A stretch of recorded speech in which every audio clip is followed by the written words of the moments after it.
Hello बच्चों, कैसे हैं आप सब। आज मैं आपके सामने व्याकरण का सर्वप्रथम विषय लेकर आई हूँ, जिसका नाम है संज्ञा। अंग्रेजी में इसे नाउन कहते हैं। वीडियो शुरू करने से पहले आप सबसे अनुरोध है कि कृपया इस वीडियो को ज्यादा से ज्यादा लाइक, शेयर और सब्सक्राइब करिए, ताकि मैं आगे भी इसी तरह से अच्छे अच्छे व्याकरण और साहित्यिक विषयों पर वीडियो बना सकूं। तो चलो बच्चों, आज के विषय की तरफ चलते हैं। चलिए बच्चों, आज हम संज्ञा के बारे में पढ़ेंगे, जिसे अंग्रेजी में नाउन भी कहते हैं। संज्ञा की परिभाषा, भेद, उसके उदाहरणों के द्वारा स्पष्ट रूप से हम इस वीडियो में पढ़ेंगे। संज्ञा की परिभाषा क्या होती है? किसी प्राणी, स्थान, वस्तु तथा भाव के नाम का बोध कराने वाले शब्द संज्ञा कहलाते हैं। तो अभी संज्ञा को हम सविस्तार उदाहरण के द्वारा पढ़ेंगे।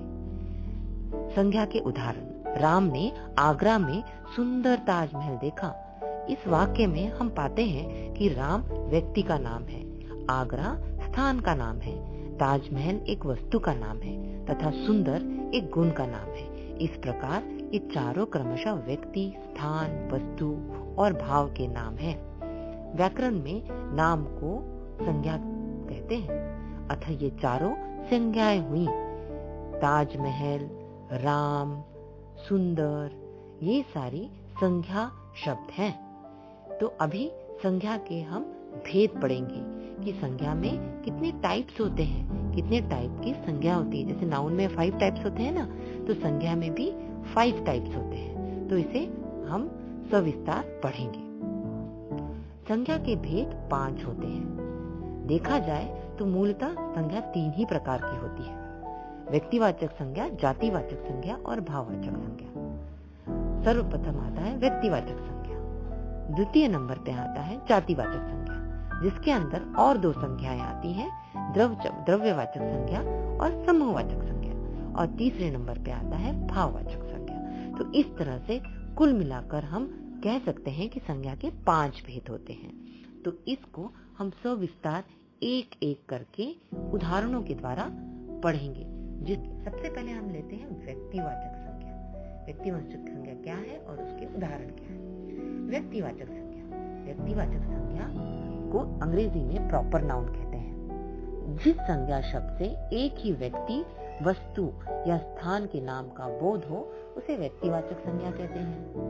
व्यक्तिवाचक संज्ञा विशेष का बोध कराते हैं। विशेष का बोध कराते का अर्थ क्या है कि किसी विशेष व्यक्ति की तरफ इशारा करते हैं, किसी विशेष व्यक्ति का बोध कराते हैं। जैसे प्रभु श्री राम, तो किसी विशेष देवता की तरफ हमें इशारा कर रहे हैं कि ये प्रभु श्री राम हैं, इस तरह से।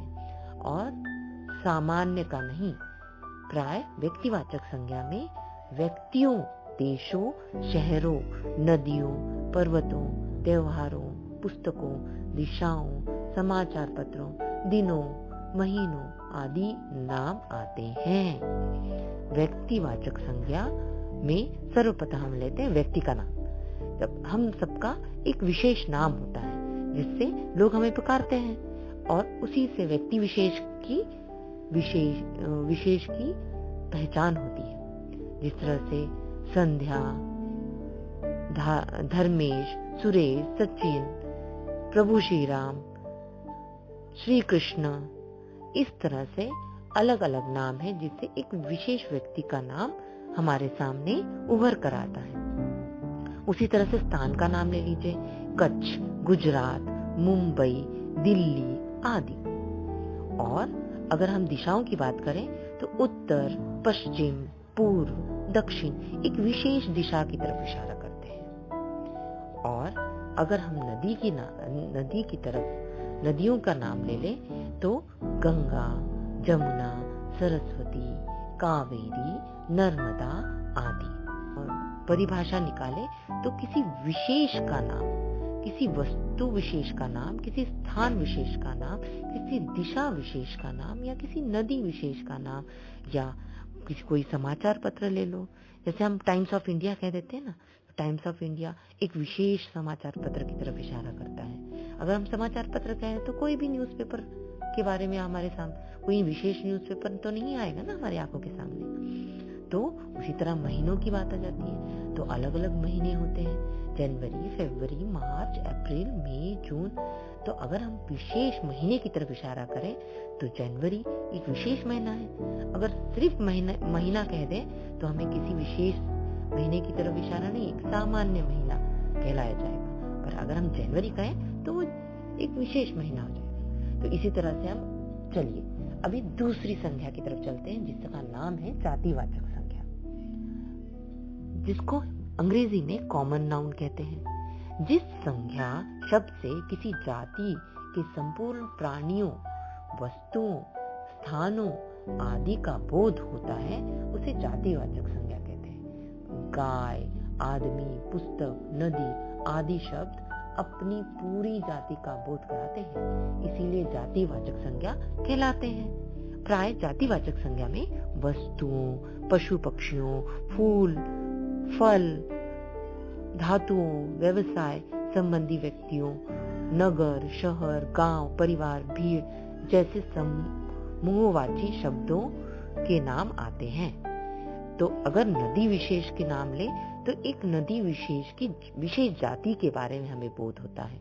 फूल का नाम ले तो एक फूल की जाति की तरफ बोध होता है, और पुस्तक का नाम ले तो एक विशेष पुस्तक की जाति की तरफ हमारा बोध होता है। अगर हम उसी जगह पे गीता कह दें तो गीता एक विशेष पुस्तक है, तो वो तो व्यक्तिवाचक में चला जाएगा। उसी तरह से हम अगर आदमी ले ले तो आदमी एक जाति है, परंतु अगर उसी आदमी का कोई नाम रख दें तो वो जैसे मोहन, तो वो व्यक्तिवाचक संज्ञा हो जाएगा। उसी तरह पक्षी है, प्राणी है, धातु है, ये सारे जातिवाचक संज्ञा है, किसी जाति की तरफ हमें इशारा करते हैं। तो इसी तरह से जातिवाचक संज्ञा ये एक किसी जाति की तरफ इशारा करने वाले शब्दों को कहा जाता है। तो चलिए हम अभी जातिवाचक संज्ञा के अंदर दो भेद आते हैं, उनको सविस्तार पढ़ेंगे कि जातिवाचक संज्ञा में दो भेद कौन से हैं। जातिवाचक संज्ञा में मूलतः दो भेद आते हैं। सर्वप्रथम उस भेद का नाम है द्रव्यवाचक संज्ञा और दूसरे भेद का नाम है समूहवाचक संज्ञा। ठीक है, तो इसको सविस्तार अभी हम पढ़ेंगे। वस्तुतः अंग्रेजी व्याकरण में इन दोनों भेदों को और बताया गया है और इस प्रकार संज्ञा के कुल 5 भेद किए गए हैं। इसी आधार पर कुछ लोग हिंदी में भी संज्ञा के 5 भेद मानते हैं। वास्तव में ये दोनों भी एक प्रकार की जाति को ही प्रकट करते हैं, अतः इन्हें जातिवाचक के उपभेद के रूप में लिया जाता है।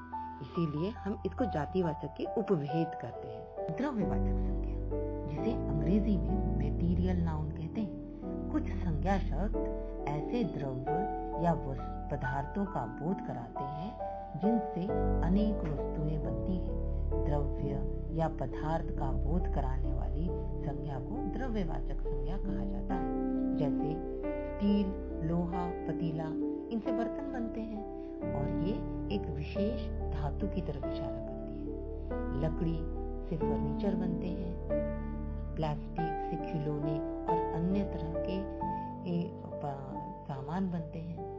ऊन से स्वेटर बनता है, सोना चांदी से आभूषण बनते हैं। तो ये सारे द्रव्यों, इन सभी का द्रव्यों में समावेश होता है और ये सारे द्रव्यवाचक संज्ञा के अंतर्गत आते हैं।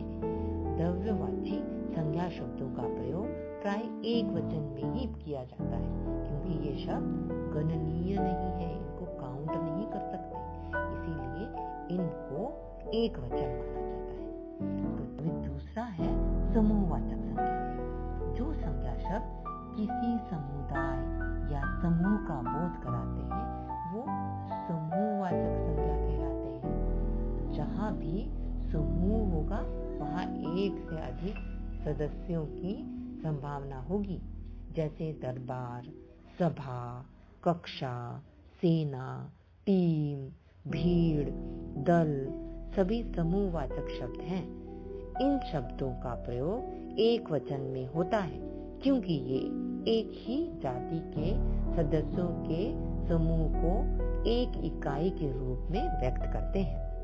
अब इस समूहवाचक संज्ञा के कुछ उदाहरण ले लेते हैं, जैसे कि भीड़, मेला, कक्षा, झुंड, सेना, ये सारे, जखीरा, दल, गुच्छा, ये सारे द्रव समूहवाचक संज्ञा के उदाहरण हैं। हम कहते हैं ना वहां पे बहुत ही भीड़ जमी हुई है, तो ये समूहवाचक संज्ञा, भीड़ ये समूहवाचक संज्ञा है। अभी हम भाव संज्ञा के तीसरे भेद की तरफ चलते हैं, जिसका नाम है भाववाचक संज्ञा, जिसे अंग्रेजी में एब्स्ट्रैक्ट नाउन भी कहते हैं।